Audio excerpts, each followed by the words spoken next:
Pourquoi est-il si difficile d'être satisfait dans la vie? Et pourquoi malgré nos accomplissements, nos possessions et nos relations, avons-nous toujours ce sentiment qu'il nous manque quelque chose dans notre vie? Dans notre société moderne, l'insatisfaction est omniprésente et nous sommes constamment poussés à en vouloir plus, à viser plus haut sans jamais prendre le temps d'apprécier ce que nous avons déjà dans notre vie. Aujourd'hui, dans cette nouvelle vidéo, nous allons donc ensemble analyser les mécanismes profonds de cette insatisfaction chronique. À travers donc une approche analytique et posée, nous allons ensemble explorer les facteurs sociaux, économiques et psychologiques qui nous maintiennent quasi systématiquement dans cette sphère de toujours en vouloir plus. Salut à toi et bienvenue sur la chaîne Maël Genre. Sur cette chaîne, si tu es nouveau sur cette chaîne, alors sache que ici nous traitons des thématiques diverses, relatives entre autres à l'économie, à la gestion des finances personnelles, au développement personnel et surtout sur tous les sujets d'actualité brûlante qui impactent directement ou alors indirectement notre quotidien. Alors, si tu es nouveau sur la chaîne, je t'invite à t'abonner premièrement et deuxièmement à cliquer sur la cloche de notification afin d'être informé de toutes les nouvelles sorties vidéo percutantes que nous faisons sur notre chaîne. C'est toujours pour nous un plaisir d'accueillir de nouveaux membres. Alors c'est parti. L'un des premiers facteurs qui nous maintiennent dans cette position d'auto-insatisfaction permanente, c'est la comparaison sociale. Aujourd'hui, dans ce contexte, je vais dire malheureusement, nous vivons dans un monde hyper connecté où la comparaison est devenue quasi inévitable. Les réseaux sociaux, en l'occurrence, nous exposent à des images soigneusement sélectionnées avec donc des réussites éclatantes, des voyages exotiques ainsi que des vies parfaites. Mais en réalité, tout ce à quoi nous sommes exposés quotidiennement sur les réseaux sociaux, toutes ces images de perfection, ces images de réussite et de haut accomplissement, ne sont donc en réalité qu'une version perfectionnée de la réalité. Une version donc complètement idéalisée de ce à quoi la réalité ressemble. Les études donc ont révélé que plus nous passons notre temps à comparer notre vie à celle des autres, plus nous ressentons un sentiment d'infériorité et de frustration. C'est un phénomène qui est connu sous le nom de comparaison ascendante. En réalité, c'est un phénomène qui nous pousse à croire que nous sommes en retard dans notre vie en comparaison à la vie des autres. Que les efforts que nous fournissons ou que nous produisons au quotidien pour pouvoir améliorer notre vie sont tout simplement insuffisantes et nous poussent donc à la limite à banaliser complètement tout ce que nous avons réalisé dans notre vie. La comparaison est un facteur extrêmement dangereux de l'insatisfaction permanente. Alors, au lieu donc de se focaliser sur la trajectoire des autres, pourquoi ne pas tout simplement redéfinir notre propre notion de la réussite? C'est un point que nous pourrions évidemment explorer. Cela donc nous conduira à trouver énormément de réponses sur les questions que nous nous posons au quotidien. Le deuxième facteur donc que je voudrais évoquer avec toi dans cette vidéo et qui est responsable de l'insatisfaction chez les gens, c'est le phénomène de consumérisme. C'est quoi le consumérisme plus précisément? Depuis donc notre tendre enfance, nous avons donc été conditionnés à croire que le bonheur se trouve dans l'accumulation de biens matériels. Et c'est donc comme ça que les publicités, les médias et même notre environnement social le plus proche nous vendent l'idée selon laquelle un nouvel achat nous apportera satisfaction.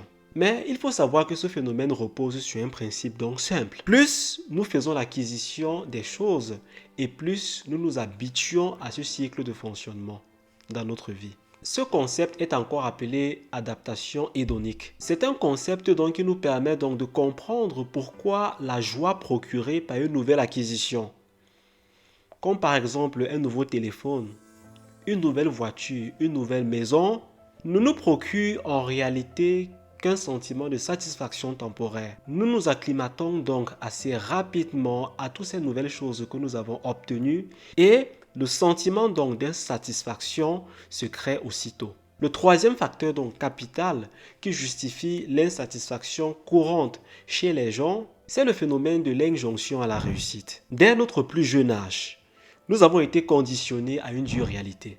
Nous avons donc été conditionnés à l'idée que notre véritable valeur était donc intrinsèquement liée à notre réussite académique, à notre réussite professionnelle et surtout à notre ascension sociale. La société nous a donc imposé des standards précis depuis le jeune âge, c'est-à-dire donc premièrement un bon diplôme, ensuite un bon emploi, une famille épanouie et donc enfin une stabilité financière. Ce modèle fonctionne donc comme une véritable course contre la montre et toute personne qui ne s'engage pas à suivre ce schéma se sent en échec. Tandis même que ceux qui réussissent en application de ce schéma-là finissent donc plus tard par réaliser que cela ne leur apporte pas la satisfaction escomptée. Le phénomène donc d'injonction à la réussite est renforcé par la culture de la performance. Un modèle donc où chaque accomplissement est immédiatement suivi d'une nouvelle pression. Vous convenez donc avec moi qu'après le diplôme, il faut un bon emploi. Après un bon emploi, il faut une promotion naturellement. Et ainsi de suite. Le cycle donc ne s'arrête jamais. Et c'est donc de cette façon que tristement, nous ne trouvons aucune satisfaction intérieure. Et si nous redéfinissions le sens même du mot réussite, non pas comme une série d'objectifs à atteindre bien évidemment, mais comme un équilibre personnel à cultiver. La quatrième notion et donc le quatrième et dernier facteur que j'aimerais partager avec vous dans cette vidéo, c'est le manque de reconnaissance et de gratitude. Nous avons la fâcheuse tendance à minimiser ou à sous-estimer complètement nos propres accomplissements. Et c'est donc comme ça que nous passons le temps à avancer sans véritablement prendre le temps d'apprécier la valeur et la qualité de ce que nous avons accompli dans notre vie. Nous ne reconnaissons absolument pas le bien que nous avons réussi à bâtir dans notre vie, simplement parce que nous manquons de reconnaissance. Il faut noter que la reconnaissance extérieure joue également un rôle très important. Et c'est donc ainsi que nous avons souvent besoin que les autres, que ce soit nos amis, notre entourage, notre famille, puissent valider notre parcours afin que nous puissions nous sentir légitimes. Et quel est le problème lorsque nous pratiquons cette démarche ? Le problème véritable qui s'oppose lorsque nous fonctionnons dans un système d'attente permanente de la validation extérieure, c'est que nous restons dépendants des critères qui ne sont pas les nôtres. Chaque personne de manière intrinsèque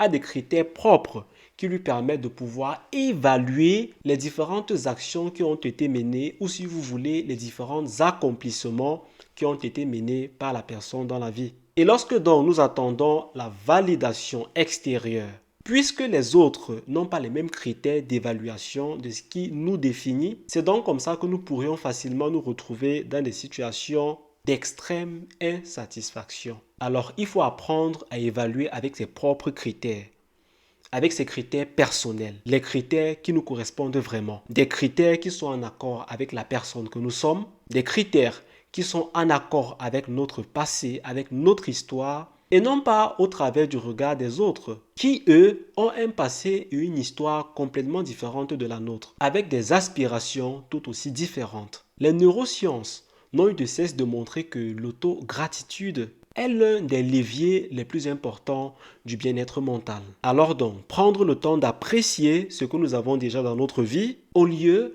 de se focaliser en permanence sur les manquements de notre vie, peut bien évidemment complètement transformer notre rapport à la satisfaction. Plutôt que de courir après des attentes externes, comment pouvons-nous réussir à développer une satisfaction intérieure et personnelle ? Une satisfaction plus profonde. C'est la question essentielle que nous devons nous poser.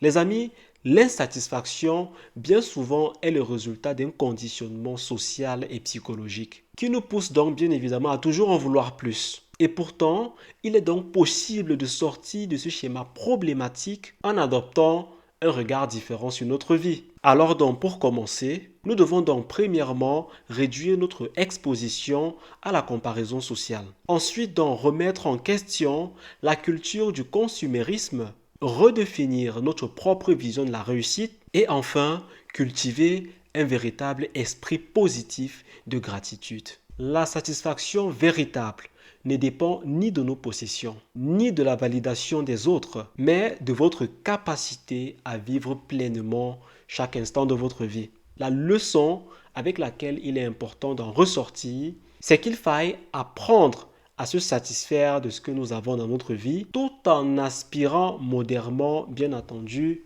à des conditions meilleures. Et bien sûr, à travailler dur chaque jour qui nous est donné afin de pouvoir réaliser notre rêve. Merci à vous de m'avoir suivi jusqu'à la fin de cette vidéo. Je vous donne rendez-vous dans une prochaine vidéo. Peace.